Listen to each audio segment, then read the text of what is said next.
करते हैं। चलिए अब बात करेंगे दो और राज्यों की, उनका आकलन जो किया है वो भी आप देख लीजिए। सबसे पहले पश्चिम बंगाल की टैली देखिए आप, स्क्रीन पर आने वाली है। न्यूज नेशन ने क्या जो सर्वे किया है उसमें पश्चिम बंगाल में किसको कितनी सीटें मिलती हैं वो हम आपको दिखाने वाले हैं, और उसके बाद फिर उड़ीसा चलेंगे। लेकिन पहले पश्चिम बंगाल का आकलन आप कर लीजिए, कितनी सीटें दी जा रही हैं ये आपको हम बता देते हैं सर्वे में, और फिर ये तय हो जाएगा कि उसके बाद उड़ीसा हम चलेंगे। लेकिन फिलहाल अभी जो आकलन है, अच्छा ये एक सस्पेंस बना हुआ है पश्चिम बंगाल को लेकर। पश्चिम बंगाल में इस बार भारतीय जनता पार्टी का प्रदर्शन कैसा रहता है ये हर दर्शक, हर जागरूक मतदाता समझना चाहेगा। पश्चिम बंगाल में 2019 में टीएमसी को 22 सीटें मिली थी, 2019 में भारतीय जनता पार्टी को 18 सीटें मिली थी, 2 सीटें कांग्रेस पार्टी को मिली थी और लेफ्ट का खाता तक नहीं खुला था। लेकिन 2024 की तस्वीर आपके सामने, भारतीय जनता पार्टी की सीट एक बढ़ चुकी है, 18 से बढ़कर 19 हो चुकी है।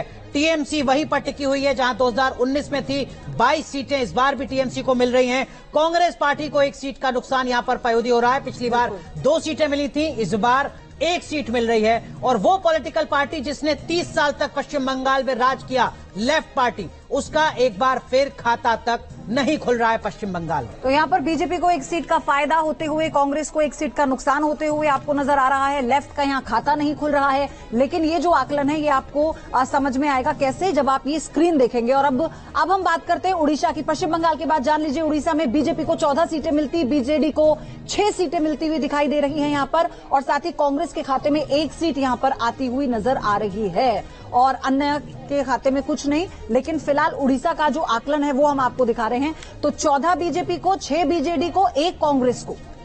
एनके सर, किस राज्य से पहले शुरू करें, उड़ीसा या पश्चिम? मुझे लगता है पश्चिम, दोनों ही दिलचस्प। सर मैं चाहती हूँ पश्चिम बंगाल से आप शुरू करें। अच्छा, क्योंकि पास से है इसलिए।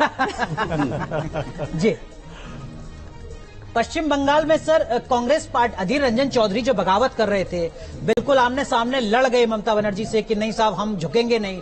1 सीट उल्टी उन्होंने कम करा ली। ममता बनर्जी ने कहा कि नहीं हम तो अकेले चुनाव लड़ेंगे, वो वहीं पर उनको किसी तरीके का नुकसान नहीं हुआ। लूजर कौन रहा है? नहीं, और बीजेपी ने 1 सीट और बढ़ा ली अपनी। जी हाँ, बिल्कुल सही है। कांग्रेस लूजर रही और नहीं। देखिए आप याद करिए कि अहम चुनाव के वक्त पे कांग्रेस लीडरशिप ने उनको डांटा भी, बाद में हालांकि समझौता किया। तो लेकिन एक बात है कि पश्चिम बंगाल में अगर आपको पॉलिटिकली सरवाइव करना है तो फाइटर जील के साथ जाना, उत्साह आपका वो होना चाहिए जो किसी फाइटर का होता है। शायद कांग्रेस ने यही अडॉप्ट किया। लेकिन अगर 2 फाइटर्स मिल जाएं तो तीसरे को हराने में आसानी होती है, ये बात वो भूल गए। अगर वो किसी तरह से कांग्रेस और टीएमसी मिल जाती तो आज स्थिति बिल्कुल उल्टा होती। लेकिन ये बात उनके समझ में नहीं आई, जिसका नतीजा ये हुआ कि बीजेपी ने अपनी टैली एक और बढ़ा ली।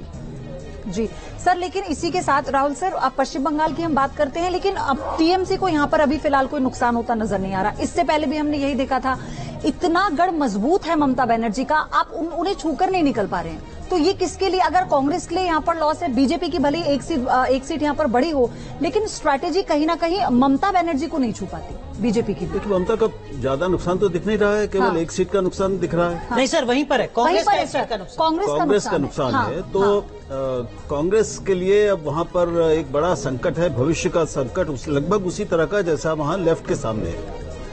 तो अगर उसको कुछ अपनी जड़ बनानी है तो उसको कुछ न कुछ मतलब संगठन को मजबूत करना पड़ेगा, और जाहिर है कि एक नई तरह की लीडरशिप वहां पे उसको चाहिए। और अगर हम देखेंगे और नीचे जाके अभी वोट शेयर से पता चलेगा कि लेफ्ट और कांग्रेस को अंततः लड़ाई करनी पड़ेगी टीएमसी से ही। जी, अब इन लोगों के बीच में, इन 2 गुटों के बीच में अगर किसी तरह का कोई कम से कम लोकसभा को लेकर कोई समझौता हो, तब तो वो बीजेपी की बढ़त को रोक सकते हैं, कुछ अंकुश लगा सकते हैं, वरना वो नहीं रोक पाएंगे। और इनकी आपसी जो लड़ाई की वजह से जो वोट शेयर, जो एंटी बीजेपी वोट है, वो जो बढ़ता है, वो बहुत बड़े स्तर पे बढ़ता है, वो तभी रुक सकता है। बिल्कुल, तो लेकिन एक बहुत बड़ी चुनौती है। मनोज सर, कांग्रेस पार्टी का भी किसी दौर में गढ़ रहा, लगातार संघर्ष करती रही। लेफ्ट वर्सेस कांग्रेस में कांग्रेस की लड़ाई होती थी वेस्ट बंगाल में, 1 सीट पर सिमट गई है। लेफ्ट का खाता तक नहीं खुल रहा है एक बार फिर। भारतीय जनता पार्टी के लिए आपको लगता है कि बहुत बड़ी उपलब्धि है, वो राज्य जहां पर दार्जिलिंग के आगे कहीं बीजेपी जाती नहीं थी, वहां पर 19 सीटें जीत रही है। आप देखिए ना कि पिछले 10 साल में जितनी तरक्की भारतीय जनता पार्टी ने बंगाल में करी है, जिस तरीके की स्ट्रेटेजी उन्होंने अपनाई है रूरल एरिया में, अगर हम देखें तो भारतीय जनता पार्टी बंगाल में आज की डेट में सबसे बड़ी पार्टी है। बल्कि काफ़ी जगह में तो वो टीएमसी से भी आगे है। तो ऐसे में ये मेरे को लगता है कि भारतीय जनता पार्टी का बंगाल में काफ़ी बड़ा अचीवमेंट है। और जहाँ तक लेफ्ट और कांग्रेस की बात है तो कांग्रेस के बहुत छोटे पॉकेट्स हैं, उसके अलावा ये दोनों पार्टियां करीब करीब अगर हम तो ये दोनों पार्टियों का अस्तित्व वहाँ बहुत ज़्यादा और उनके जो कार्यकर्ता हैं वो भी उनके साथ आज की डेट में काफ़ी जगहों में है नहीं। जी, ये एक बीजेपी